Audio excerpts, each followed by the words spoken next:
सोलापूर दक्षिण मतदारसंघ असणार आहे। या मतदारसंघात भाजपच्या उमेदवाराचं पारडं जड दिसतंय, त्यामुळे इथले संभाव्य आमदार कोण आहेत आपण ते पाहूया ग्राफिकच्या माध्यमातून। प्रेरणा आपण प्रेक्षकांना दाखवूया की सोलापूर दक्षिण मध्ये सुभाष देशमुख हे भाजपचे संभाव्य आमदार असणार आहेत। ठाकरे गटाचे अमर पाटील यांचा पराभव करत सुभाष देशमुखांनी बाजी मारल्याचं दिसतंय। संभाव्य आमदार म्हणून भाजपचे सुभाष देशमुख असणार आहेत। सुभाष देशमुख हे विद्यमान आमदार देखील आहेत। पक्षाने त्यांना पुन्हा संधी दिली आणि सोलापूर दक्षिणच्या मतदारांनी देखील त्यांना 2024 मध्ये पुन्हा संधी दिलेली आहे। संभाव्य आमदार म्हणून सुभाष देशमुख यांचं नाव पुढे आलेलं आहे।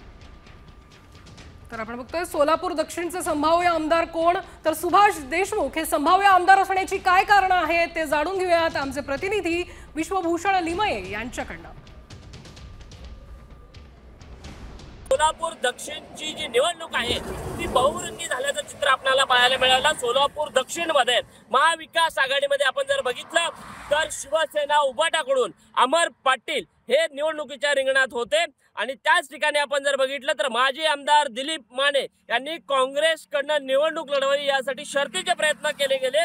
काँग्रेसकडनं त्यांचं नाव सुद्धा जाहीर केलं, मात्र शेवटच्या क्षणाला त्यांना एबी फॉर्म न दिल्यानं दिलीप माने यांनी निवडणुकीच्या रणांगणामधून माघार घेतल्याचं चित्र आपल्याला पाहायला मिळालं।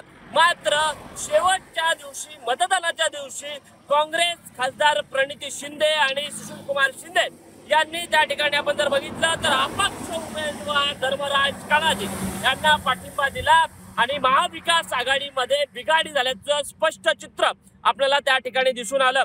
खरं तर धर्मराज कडादी आणि अमर पाटील यांच्या दोघांमध्ये जी मतांची फूट पडणार आहे त्याचा थेट फायदा भाजपचे उमेदवार आणि माजी सहकार मंत्री सुभाष देशमुख यांना मिळतानाचं चित्र आपल्याला पाहायला मिळतंय आणि अवघ्या काही मताधिक्याने म्हणजे हजारांच्या मताधिक्याने त्या ठिकाणी भाजपचे सुभाष देशमुख हे तिसऱ्या टर्म मध्ये सुद्धा त्यांची आमदारकी जी आहे ती शाबूत राखतानाचं चित्र आपल्याला या ठिकाणी पाहायला मिळत आहे।